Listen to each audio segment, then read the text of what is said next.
श्री कृष्ण की प्रेरणादायक कथा कहानी। मथुरा की जेल में कंस के अत्याचार तले एक रात जन्म हुआ उस नन्हे बालक का, जिसे आज पूरा संसार भगवान श्री कृष्ण के नाम से जानता है। जन्म से ही संकट उनका पीछा करने लगा। बंदिशों से घिरी जेल की दीवारें, हथकड़ी और बेड़ी की आवाज, पहरेदारों की सख्त निगाहें, यही उनका पहला संसार था। लेकिन यही तो जीवन का पहला संदेश है। जहां अंधकार सबसे गहरा होता है, वहीं प्रकाश का जन्म होता है। जन्म के तुरंत बाद वासुदेव को आदेश मिला कि इस बालक को गोकुल ले जाना है। रात के अंधेरे में, तूफानी बारिश और यमुना की लहरों के बीच वासुदेव नन्हे कृष्ण को सिर पर टोकरी में रखकर चल पड़े। यमुना की धाराएं उफान मार रही थी, मगर जब श्री कृष्ण का छोटा सा पैर पानी को छुआ तो लहरें शांत हो गई। इस पल ने मानव जीवन को सिखाया कि जब तुम्हारे साथ ईश्वर का आशीर्वाद और सच्चाई हो तो सबसे प्रचंड तूफान भी रास्ता छोड़ देता है। गोकुल की सीख। गोकुल में नंद और यशोदा की गोद में पलते हुए कृष्ण ने जीवन का दूसरा संदेश दिया। बाल्यावस्था में उन्होंने मां का मक्खन चुराना, दोस्तों संग खेलना, बांसुरी बजाना, ये सब किया। यह दर्शाता है कि जीवन केवल संघर्ष का नाम नहीं है, इसमें मुस्कान और आनंद भी उतना ही जरूरी है। कभी कभी हमें लगता है कि सफलता के लिए बस कठिन परिश्रम ही पर्याप्त है, मगर कृष्ण सिखाते हैं प्रसन्नता और सरलता के बिना जीवन अधूरा है। कालिया नाग की घटना। गोकुल में जब यमुना नदी में कालिया नाग ने जहर फैलाकर सबको डराया, तब गांव के लोग हताश हो गए। लेकिन नन्हे कृष्ण ने नदी में छलांग लगाई और कालिया नाग के फनों पर नृत्य करके उसे वश में कर लिया। यह घटना बताती है, डर से भागने के बजाय उसका सामना करो।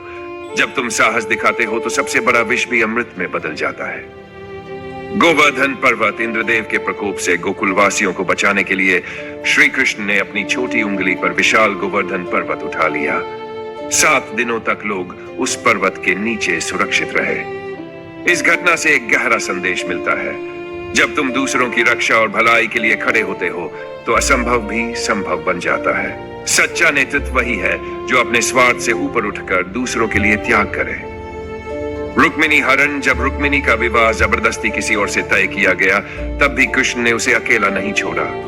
वे रथ लेकर आए और रुक्मिणी का हरण कर उसे सम्मान पूर्वक अपनी पत्नी बनाया। यह कथा दिखाती है, अन्याय और जबरदस्ती के सामने कभी झुकना नहीं चाहिए। सच्चा प्रेम और सच्चाई हमेशा अपने अधिकार के लिए संघर्ष करता है। शेष महाभारत और गीता श्री कृष्ण का सबसे महान संदेश कुरुक्षेत्र के युद्ध में सामने आया। जब अर्जुन मोह और भ्रम में अपने कर्तव्य को भूल गए, तब कृष्ण ने उन्हें गीता का उपदेश दिया। उन्होंने कहा, तुम्हारा अधिकार केवल कर्म करने में है, फल पर नहीं। जीवन का सबसे बड़ा धर्म है सत्य और धर्म के पक्ष में खड़ा होना। यह वही उपदेश है जिसने न केवल अर्जुन का जीवन बदला, बल्कि आने वाली पीढ़ियों को भी संघर्ष के समय साहस और मार्गदर्शन दिया। जीवन का सार। श्री कृष्ण का पूरा जीवन हमें यह समझाता है कि संघर्ष से मत डरो। जेल से जन्म लेकर भी वे विश्व के पालनहार बने। खुश रहना सीखो। मक्खन चुराते हुए भी उन्होंने सिखाया कि जीवन मुस्कान से खिलता है। साहस अपनाओ। कालिया नाग का सामना करके दिखाया कि डर केवल मन की कल्पना है। त्याग और सेवा। गोवर्धन पर्वत उठाकर बताया कि नेता वही है जो अपने लोगों की रक्षा करता है।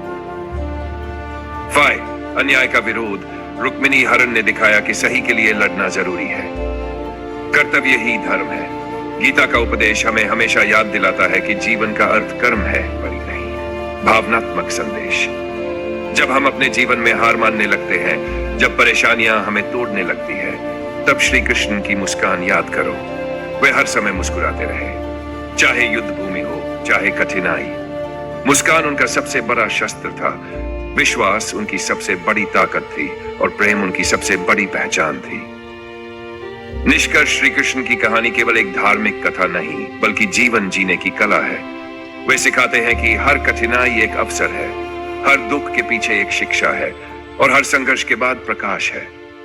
इसलिए जब भी जीवन में हार मानने का मन हो, याद रखना, जिसका जन्म जेल की अंधेरी कोठरी में हुआ और जिसने यमुना की धाराओं को पार किया, वही कृष्ण आज भी हर दिल में राज कर रहा है। तो तुम क्यों हार मानो?